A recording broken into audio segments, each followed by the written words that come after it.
నమస్కారం. ఆధ్యాత్మిక వార్తావాహిని భక్తి విశేషాలకు స్వాగతం. తిరుపతి కార్వేటి నగరంలోని శ్రీ రుక్మిణి సత్యభామ సమేత శ్రీ వేణుగోపాల స్వామివారి వార్షిక బ్రహ్మోత్సవాలు ఘనంగా జరుగుతున్నాయి. బ్రహ్మోత్సవాల్లో భాగంగా రెండో రోజు ఉదయం చిన్నశేష వాహనంపై భక్తులకు దర్శనమిచ్చారు. శ్రీదేవి భూదేవి సమేత శ్రీ వెంకటేశ్వర స్వామి అలంకరణలో దివ్యమంగళ విగ్రహంగా వెలసిన శ్రీ వేణుగోపాల స్వామివారు చిన్నశేష వాహనంపై విహరించి భక్తులను ఆశీర్వదించారు. అశ్వాలు, వృషభాలు, గజాలు ముందుండగా మంగళ వాయిద్యాలు, భక్తుల కోలాటాలు, చెక్క భజనలు, గోవిందనామ సంకీర్తనల మధ్య స్వామివారు అమ్మవార్లతో కలిసి 4 మాడవీధుల్లో విహరించి భక్తులకు దివ్య దర్శనం అందించారు. కుంకుమతో నియతారుణితా తులనీలతను కమలాయతలోచన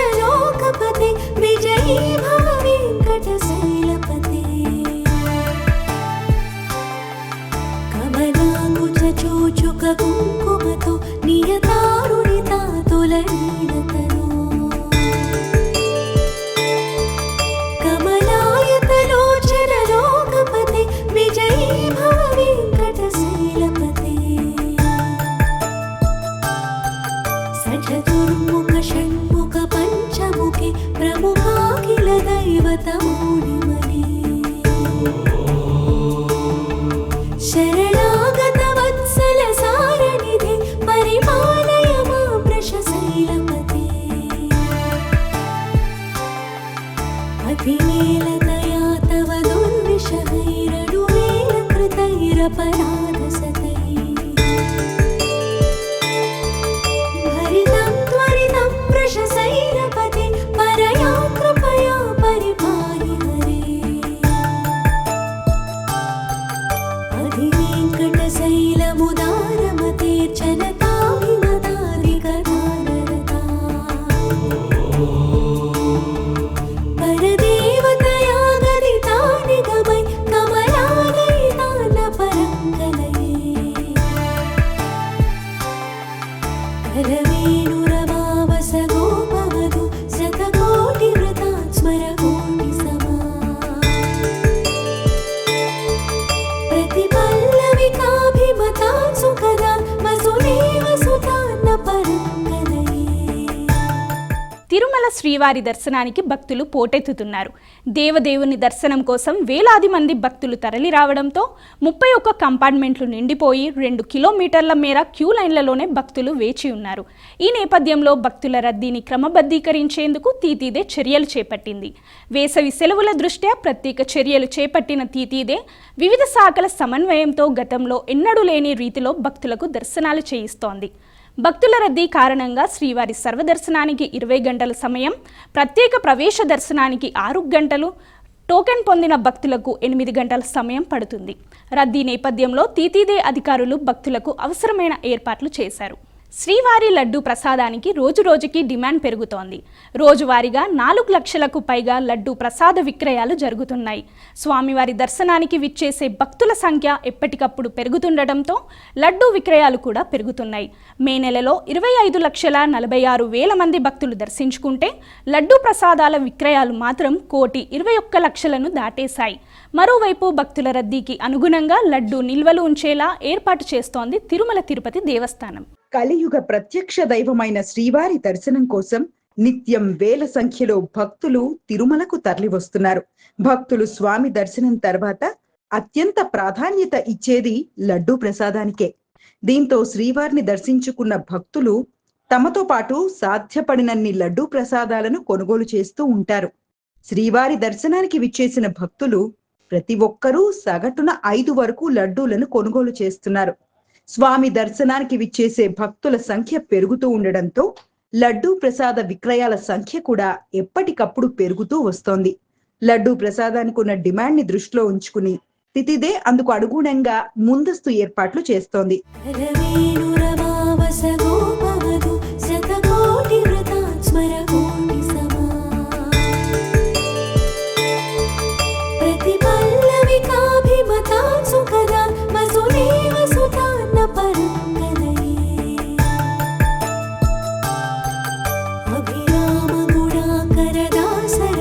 జగదేక ధనుర్ధర నీరమతే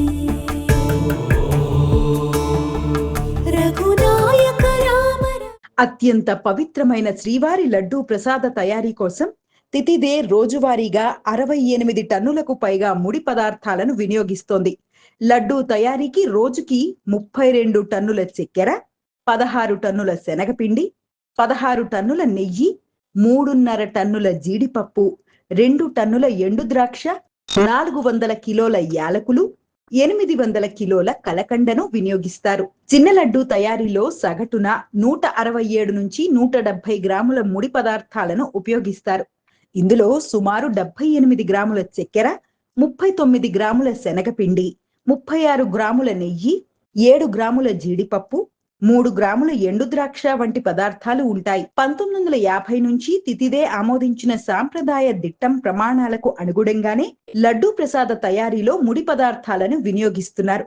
నిత్య, వార, పక్ష, మాస, నక్షత్ర, సాలకట్ల ఉత్సవాలకు అనుగుణంగా శ్రీవారి ఆలయంలో సుమారు 20 రకాల అన్న ప్రసాదాలు, 25 రకాల పాణ్యారాలను స్వామివారికి నైవేద్యంగా సమర్పిస్తూ ఉంటారు. శ్రీవారి లడ్డూ ప్రసాదానికి ఉన్న ప్రత్యేకతను దృష్టిలో పెట్టుకుని స్వామివారి లడ్డూ ప్రసాద నాణ్యతపై కూడా తితిదే ప్రత్యేక దృష్టి సారించింది. ప్రపంచ వ్యాప్తంగా ప్రసిద్ధిగాంచిన శ్రీవారి లడ్డూ ప్రసాదానికి భారత ప్రభుత్వం జియోగ్రాఫికల్ ఇండికేషన్ గుర్తింపును మంజూరు చేసింది. మరోవైపు లడ్డూ తయారీ విక్రయాలకు సంబంధించి FSSAI లైసెన్స్ కూడా తితిదే పొందింది. దీంతో శ్రీవారి లడ్డూ నాణ్యత ప్రామాణికత పటిష్టంగా ఉండేలా తితిదే చర్యలు తీసుకుంటోంది. ప్రసాదాల తయారీలో నాణ్యత పెంచేందుకు అందుకు ఉపయోగించే ముడి పదార్థాలలో ఎలాంటి ఇతర పదార్థాలు లేకుండా చేసేందుకు శ్రీవారి పోర్టులో 2 అత్యాధునిక AI ఆధారిత కలర్ స్టార్టింగ్ యంత్రాలను ఏర్పాటు చేసింది తితిదే.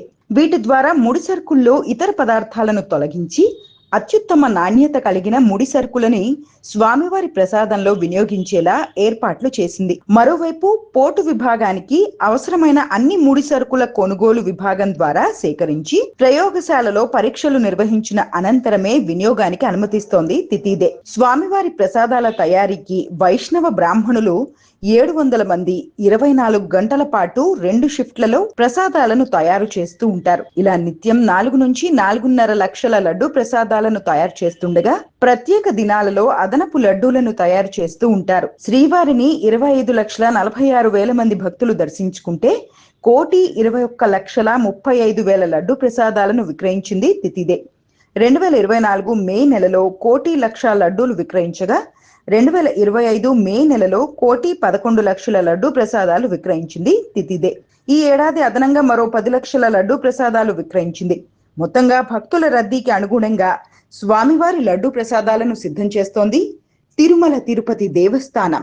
యాదగిరిగుట్ట శ్రీ లక్ష్మీ నరసింహస్వామి వారి ఆలయానికి భక్తుల రద్దీ భారీగా పెరిగింది. ఆదివారం కావడంతో భక్తులు భారీగా తరలివచ్చారు. క్యూ లైన్లో భక్తులు బారులు తీరారు. ఉచిత ప్రవేశ దర్శనానికి దాదాపు 3 గంటలు, ప్రత్యేక ప్రవేశ దర్శనానికి దాదాపు 1.5 గంటల సమయం పట్టింది. ఆర్జిత సేవలు, నిత్య పూజల్లో పాల్గొని భక్తులు మొక్కులు చెల్లించుకున్నారు.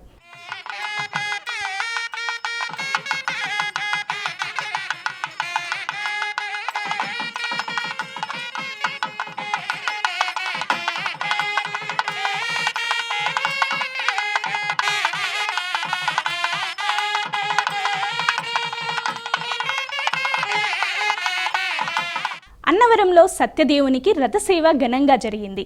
ఉదయం రథాన్ని తూర్పు రాజగోపురం ముందుకు తీసుకువచ్చారు. స్వామి అమ్మవార్ల ఉత్సవమూర్తులను రథంపై కొలువుదీర్చి పూజలు చేశారు. కొబ్బరికాయ కొట్టి రథసేవ ప్రారంభించారు. అనంతరం వేద పండితుల మంత్రోచ్చారణలు, మంగళ వాయిద్యాల నడుమ ఆలయం చుట్టూ ముమ్మార్లు రథసేవ జరిగింది. ఈ కార్యక్రమంలో భక్తులు పెద్ద సంఖ్యలో పాల్గొన్నారు.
వేములవాడలోని శ్రీ భీమేశ్వర ఆలయానికి భక్తుల తాకిడి భారీగా పెరిగింది.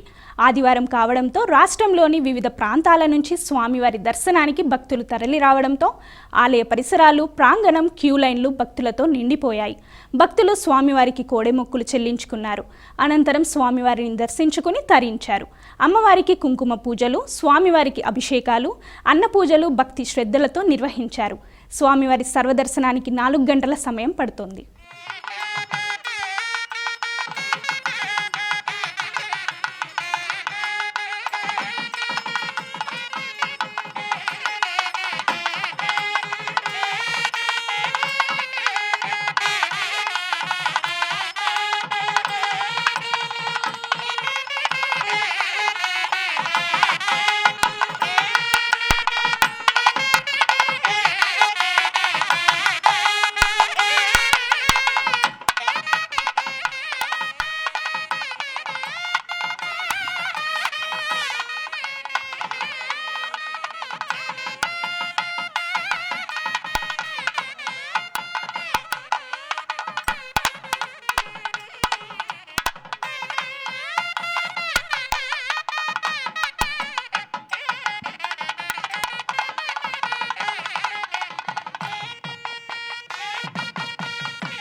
బాపట్ల జిల్లా వాడరేవులో పోలేరమ్మ అమ్మవారి తిరునాళ్ల మహోత్సవం వైభవంగా జరిగింది.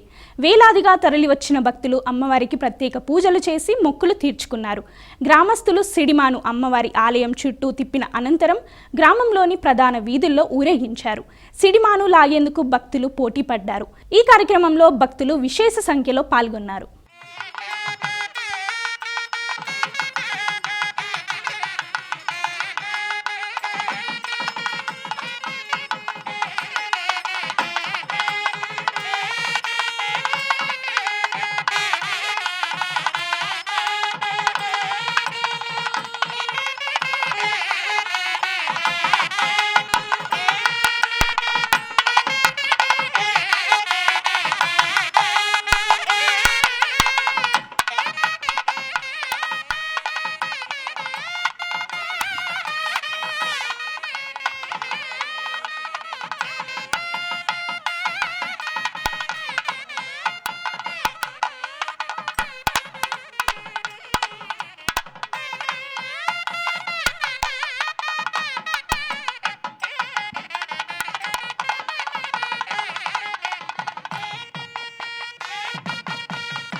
పుట్టపర్తి ప్రశాంతి నిలయంలో వెనిజులా అధ్యక్షులు పర్యటించారు.